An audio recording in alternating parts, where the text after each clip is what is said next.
My journey began with the gentle bump of a small propeller plane landing on the red earth of the Masai Mara. As the propeller slowed and the dust settled, I stepped out into a world that felt both ancient and untouched, where the horizon seemed to stretch forever in every direction. The air was thick with the scent of wild sage, mingling with the promise of distant rain. It was a fragrance that seemed to carry stories from centuries past, a reminder that this land has always been alive, pulsing with energy and history. Above me, the sky stretched endlessly, a vast, ever-changing canvas of blues and grays, making me feel wonderfully small and deeply connected to something greater than myself. Joseph, my guide, greeted me with a warm handshake and a knowing smile, his presence both reassuring and inviting. His eyes sparkled with the wisdom of someone who truly knows this land. "Welcome to the Mara," he said, his voice carrying the warmth of genuine hospitality, as if inviting me not just into a place, but into a way of life, a rhythm shaped by the wild. The drive to camp was my first safari, every shadow a secret, every rustle a promise.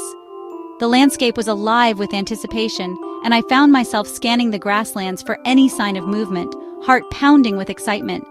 The camp was the definition of simple elegance, sturdy canvas tents nestled beneath a grove of acacia trees, offering comfort without walls, and a sense of freedom that only the wild can provide.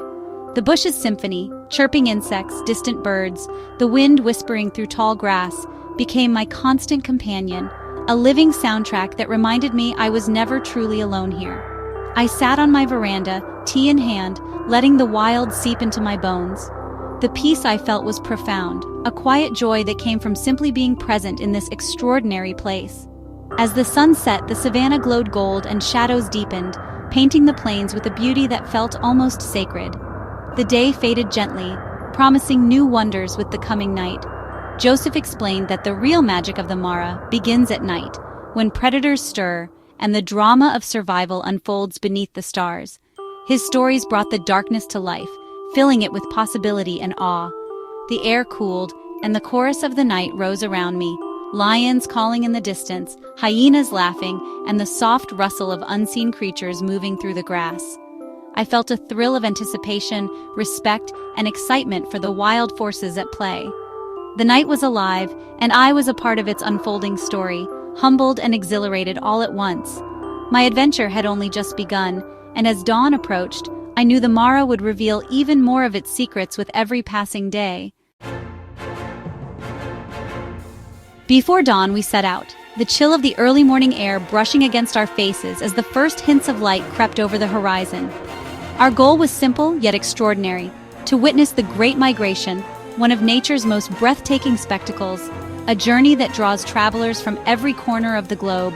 The world was painted in soft purples and grays as Joseph, our Maasai guide, expertly scanned the horizon, his silhouette framed by the awakening savanna.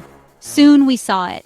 Thousands upon thousands of wildebeest and zebra, a living river of life stretching endlessly to the horizon, their bodies moving as one. The ground vibrated with the thunder of hooves, a deep, resonant sound you feel in your chest, echoing the pulse of the wild itself. At the Mara River, tension hung in the air as wildebeest hesitated at the water's edge, wary of crocodiles lurking below.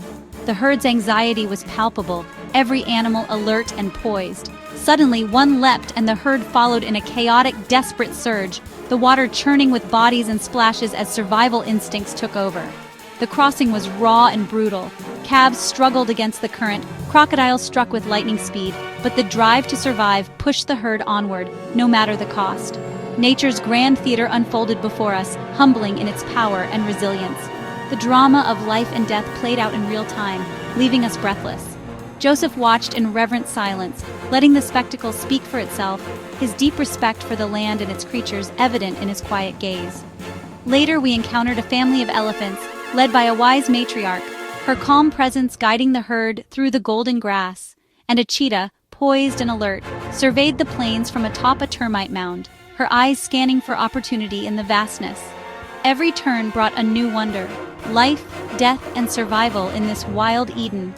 The Mara teemed with stories, each more compelling than the last. I felt like a child again, filled with awe at the diversity of life, my senses overwhelmed by the sights, sounds, and smells of the savanna. The Mara's stories unfolded with every mile, each moment a vivid memory etched into my mind. Each moment was a reminder of nature's relentless cycle, where beauty and danger exist side by side, and every creature plays its part. I was merely a spectator, grateful for the privilege to witness such raw, untamed life, and to be humbled by its magnitude. As the sun set over the Mara, painting the sky in fiery hues, I realized the day had left me changed, forever connected to this wild, magnificent world. No journey to the Mara is complete without meeting its people. The Maasai, in vibrant red shukas, welcomed me to their village with song and dance. The men performed the adumu, leaping high with grace and strength. Inside a manyatta, an elder offered me fresh cow's milk and shared stories of their life, cattle, land, and community at the heart of it all. Their culture is woven into daily survival, not confined to classrooms. Children learned to track animals before they could read, their laughter echoing through the compound.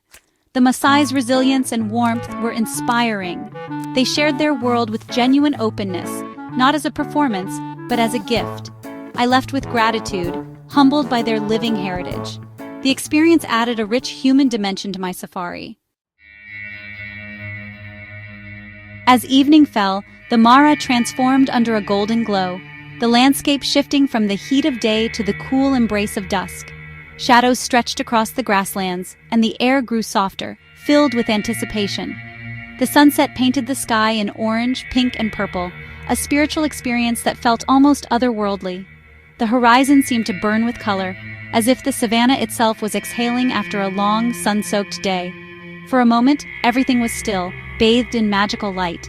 Even the animals paused, as if honoring the beauty of the moment, and the world felt suspended between day and night.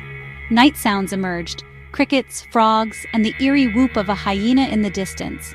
The savanna came alive with a chorus that signaled the start of nocturnal life. Lying in my tent, separated from the wild by only canvas, I felt vulnerable and alive.